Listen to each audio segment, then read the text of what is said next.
Gloria a Dios. Alabado sea el Señor.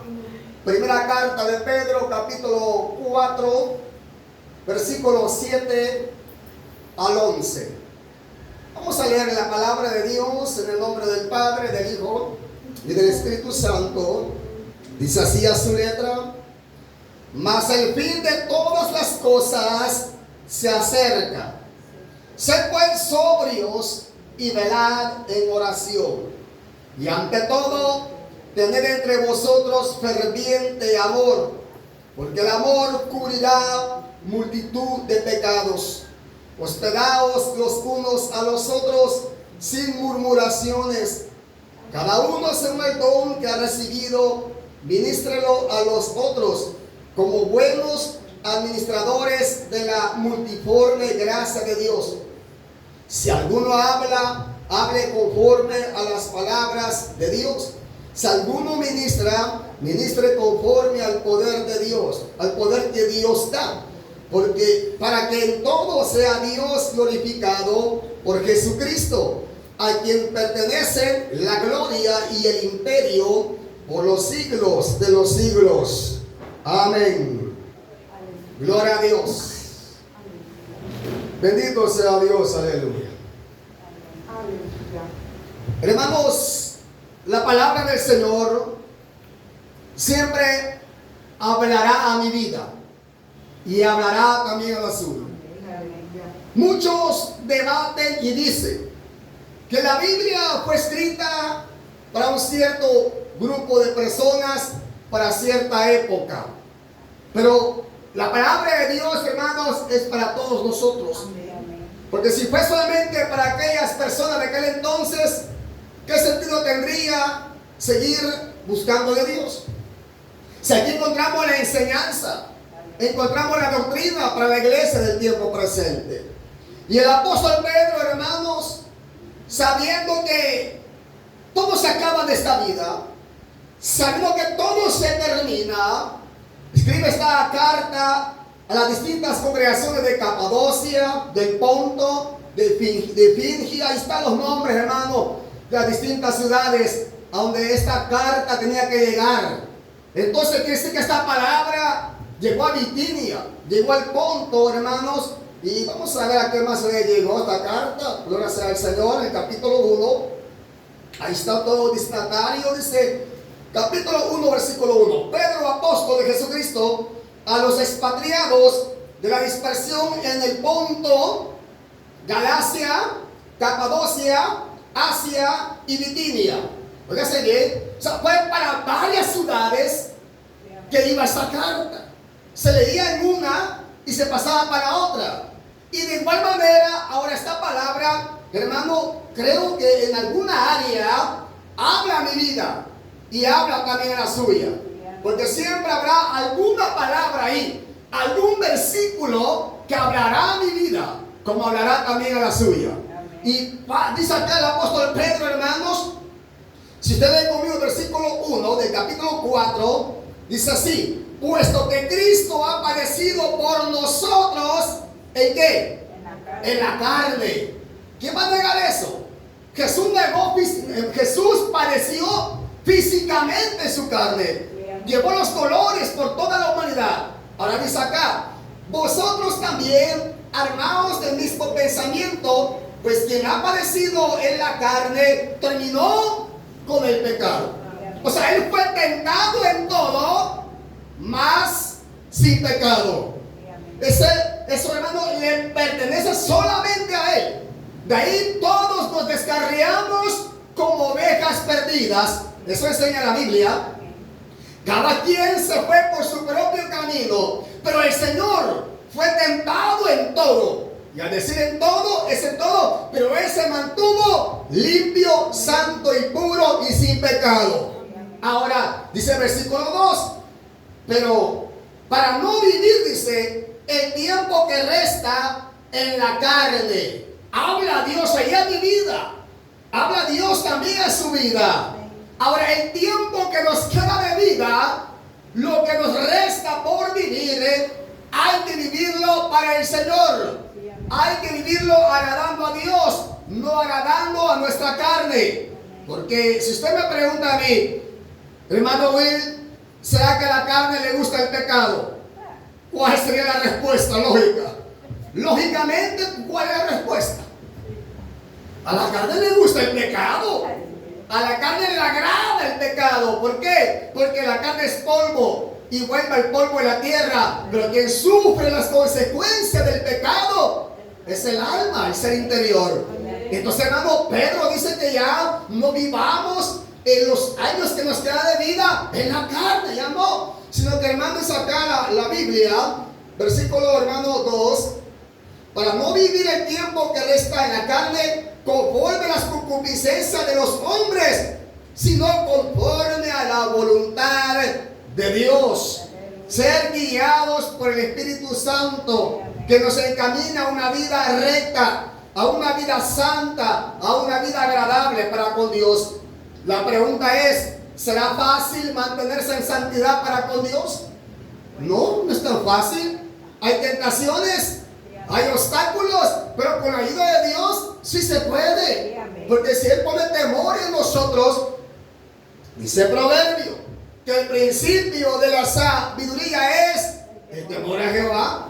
Y cuando un hombre tiene temor a Dios, hermano, pueda que le llegue la tentación, al igual que la hembra, pero no caerá en la tentación, no caerá en la trampa del enemigo, porque tiene temor a aquel que todo lo ve y que conoce aún el pensamiento del corazón. Y luego, hermano, ahí sigue hablando más Pedro, ¿verdad? Siendo inspirado por el Señor. Pero tocamos el versículo 7, donde dice, mas el fin de todas las cosas se acerca. Gloria a Dios. ¿Cree usted que eso es mentira? Hermano, la palabra es verdad y habla verdad. El fin de todas las cosas se acerca. Cada día que termina, hermano, cada noche que va terminando y viene un día por delante, yo me lo imagino de esta manera. Es un paso que estamos dando hacia el frente hasta que lleguemos al final de la jornada, al final del camino. Y sabe usted que ese reloj que corre la agujita, media vez, hermano, la batería no le falle, eso sigue girando, sigue girando. O sea, el tiempo no se detiene, el tiempo sigue su marcha. Y la palabra de Dios se va cumpliendo paso a paso. Hermano, poco a poco la palabra se va cumpliendo. Pero hay de aquel que no esté preparado. Hay de aquella que no esté preparada. ¿Por qué? Porque Dios da tiempo al hombre. Dios da tiempo a la mujer para que nos preparemos ahora que hay vida. Porque, hermanos, el fin de todas las cosas se acerca. ¿Usted cree que la casa es eterna? ¿Cree, hermano, que el carro es eterno? ¿Cree que el dinero, los millones de dólares que poseen los altos ricachones, eso le va a durar para toda la vida? Un día se le va a acabar. Y si no se les acaba ese dinero, ellos se van a acabar. Ellos van a morir, van a perecer. Y el dinero quedará para que los vivos se maten por ese dinero. Los herederos. Alabamos a Dios, aleluya. Porque el fin de todas las cosas se acerca. Entonces, viene un consejo para mí y para usted. Versículo 8. Dice bien. Versículo 7. Sed pues sobrios y velad. Ahí está el consejo. Sed pues sobrios. ¿Qué es un sobrio? ¿Qué es una mujer sobria? Que está en sus 5 sentidos cabal. No tiene efectos de alcohol. Cuando alguien, hermano, anda alcoholizado, anda ebrio, anda borracho, ese hombre, esa mujer no anda sobrio. Y un borracho habla disparates. Una borracha habla disparates. Entonces habla Dios a su pueblo que seamos sobrios, que seamos, hermano, de gente con los 5 sentidos bien abiertos, que sepamos entender el tiempo en que estamos viviendo. Y el tiempo que estamos viviendo ya son tiempos difíciles, ya son tiempos muy difíciles, muy peligrosos. Y nos vamos acercando poco a poco a aquella parte que dice, y el justo por la fe vivirá. Vamos paso a paso a ese punto. Ahí depende del grado de fe que usted tenga. Porque su fe no es igual que la mía. La mía no es igual que la suya. Es cierto que todos valemos la sangre de Cristo. Todos valemos el mismo precio, sí es cierto. Pero hay hombres en la iglesia flacos en la fe. Hay mujeres en la iglesia llenas de fe, llenas de autoridad, llenas de poder, hermano. Y dijo Pedro por ahí, cuando se estaba ahí oyendo el mensaje de Jesucristo acerca del perdón, que había que perdonar 70 veces 7. ¿Qué dijo el apóstol Pedro a Jesús? Señor, aumentanos la fe. Y es verdad, usted necesita que Dios le aumente la fe, no solamente para recibir sanidades, sino también para alcanzar la salvación, para alcanzar la vida eterna. Ahora dice el versículo 8, y ante todo, tened entre vosotros ferviente amor. Punto y coma.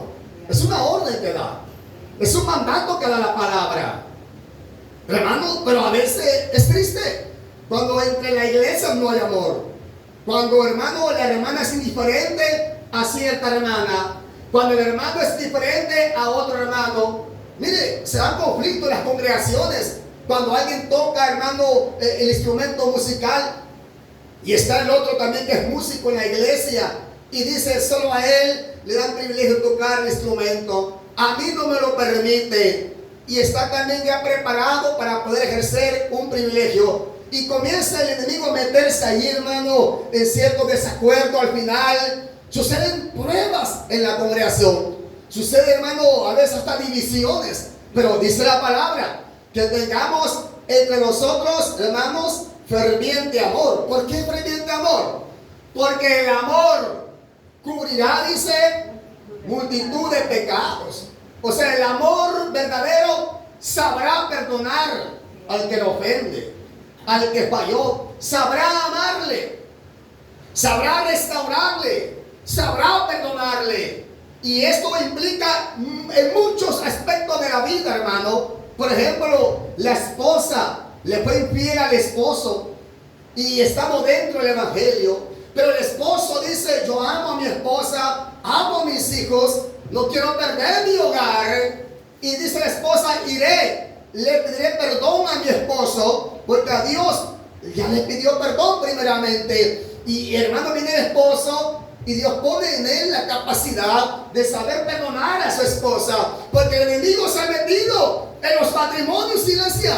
No crean que no. Hay un montón de matrimonios deshechos por el diablo, por el enemigo. Que Jehová lo reprenda. Gloria sea al Señor, aleluya. Hay un montón de matrimonios acabados, pero Dios tiene poder y nos enseña por la palabra a perdonar. Dirá alguien, ¿usted por qué no está en mis zapatos? No, ni lo quisiera estar, ni quisiera estar. Pero al leer la Biblia nos damos cuenta que todo se puede cuando hay amor.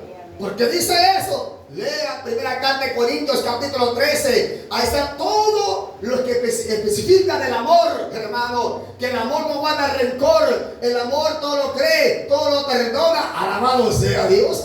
Ese es el capítulo del amor. Y en verdad pues digo, bueno, ciertas cosas las puedo hacer, ciertas cosas no. Pero pidámosle a Dios que nos dé amor, porque el amor cubrirá multitud de pecados.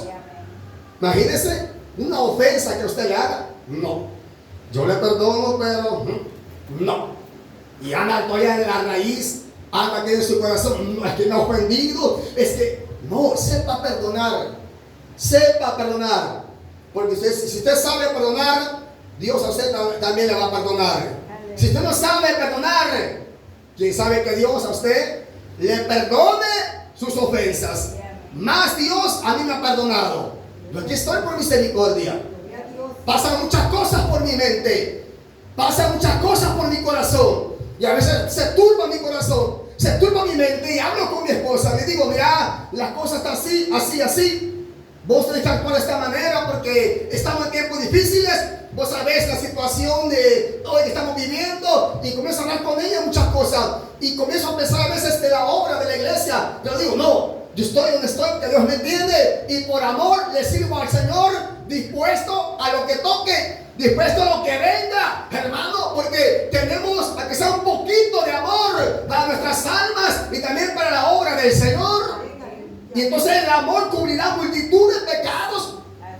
Hay que aprender a perdonar al que nos ofende, al que nos daña, al que nos lastima, al que nos levanta calumnia, iglesia. Miren, no es fácil que alguien le levante calumnia y que se lo asegure cara a cara, frente a frente. Hermano, yo he pasado muchas situaciones difíciles, pero he sabido perdonar a esa persona. He sabido perdonarla. ¿Por qué? Porque Dios me enseña a perdonar. Al final, quien conoce nuestra vida y que nos va a juzgar se llama Jehová el Señor, iglesia. Pero el amor cubrirá multitud de pecados. Y dice más, versículo hermanos 9: hospedaos los unos a los otros sin murmuraciones. Esto se practicaba en la iglesia primitiva. Hermano, se practicaba. Iba el hermano a la casa del hermano con la noche avanzada. Quédate, hermano, acá. Hasta los pies le lavaban. Gloria sea a Dios. Hoy se han dado muchos casos y es triste. Y los casos que se dan hoy en día lo ponen a uno en duda. Porque un varón contento, alegre, feliz, motivado. Hacíamos campañas al aire libre en la calle, en el mercado. Y el varón contento ahí estaba alabando a Dios, aleluya. Pero le dijo: siervo, un pastor, sírvame de fiador por $10,000. Amén, dijo el varón. $10,000. Pagó 3 meses el pastor. Luego se fue, desapareció con un equipo de sonido, hermano. Unas sillas, una consola, pero de primera. $10,000. No estamos hablando de baffles que cuestan 1,500 como esto, no, $10,000. Y no le pagó. El hombre afligido comenzó, hermano, a trabajar duro porque es obrero. Puede todo lo que es albañilería, suelda y todo, es eléctrico. Pagó todo el hombre y terminó fuera del evangelio. Cuando yo hablé con él, me habló enojado el hombre, enojado. Está todavía que quiere y no quiere, que eso fue así unos 9 años que le pasó ese problema. O sea, miren qué tremendo. Y por eso, hermanos, testimonios. A veces me da hospedaje en la casa de oración. Ya ha pasado muchas veces que al día siguiente ya no está el que se hospedó, ni está la consola, ni está el baffle, se llevó todo. Pero ¿qué nos manda la Biblia? ¿Quién nos enseña la Biblia? Hospedados los unos a los otros sin murmurar. Aleluya. No sé si la hermana anciana, si la hermana Julia y era alguien, denme un hospedaje esta noche, un siervo de Dios. ¿Usted lo hospedaría? Ya me ha pasado. ¿Usted lo hospedaría? Imagínense. A no ser que uno lo conozca de verdad. Que uno de verdad lo conozca. Alabado sea Dios, aleluya. Gloria al Señor. Que uno lo conozca de verdad. Pero corre riesgo uno, ¿verdad? Corre riesgo. Me dijo un varón: hermano, muy feo. ¿Y qué anda haciendo usted por acá? No, yo aquí ando, hermano, aleluya. 11 de la noche, mire, me agarró la noche aquí, dormir en su casa, aquí dormir. No, hijo mío, yo me voy a las 4 de la mañana, hasta aquí no puede dormir. Y entonces el amor de Cristo, le amo mucho al Señor, véngasele, lo saqué para afuera y hasta el camino, mire, para el centro. Hasta ahí esto, vea dónde va a dormir mejor. Sale más barato. Aleluya.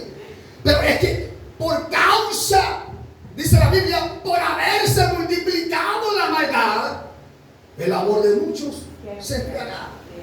Miren, qué tremendo. Pero este tiempo era el mandamiento. Y para el tiempo presente también es el mandato que nos pedimos, pero ya hay ciertas cosas. Yo me quedo también con usted ahí en el templo a dormir. Aleluya. Sí, porque no voy a hacer que igual a echar todo le llave, porque no se sabe. Dios tenga misericordia a su nombre, iglesia.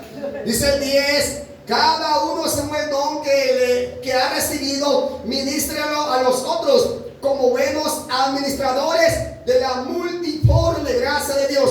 O sea, de la multitud, de la abundancia que Dios nos ha dado. No es para creerse más que otro. Yo nunca he estado de acuerdo con alguien que diga: ay, yo predico más bonito, viera que yo predico, no es que yo canto más bonito. No, hombre, si no es usted. Dios se lo ha dado para que con humildad le sirva al Señor. Cuando yo oro, dice, las almas se convierten. Hermano, había una apostólica que decía la apostólica, ya vamos a orar nosotros por el enfermo. No, hermano, no es bueno engrandecerse. Hermano, entre más pequeños nos hagamos y administremos el don que Dios nos ha dado, es para el crecimiento y edificación de la iglesia. Siempre es ese pleito que hay ciertas denominaciones que se creen superiores a otras iglesias. Usted sepa eso. Hay unas denominaciones que Dios guarde, Dios le bendiga, no le contestan el saludo y andan acá un trapito que no sé qué será, si es diadema, hasta aquí dan el trapito. Un trapito, hasta aquí, un diadema, no sé qué será. Pero no contestan. ¿Por qué? Porque a veces se creen más grandes. Y no es bueno eso. Porque la verdad que los que se creen más grandes, a veces son los que más caen fuertemente, hermano. Y no es correcto eso.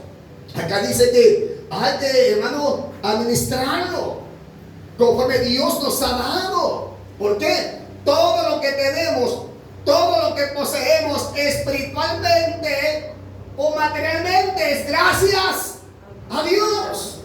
Y a esa es la hora de la gloria. Dice el canto que de arriba viene lo bueno. No hay que confundir las cosas. De arriba viene lo bueno. 11 dice: si alguno habla, hable conforme a las palabras de Dios.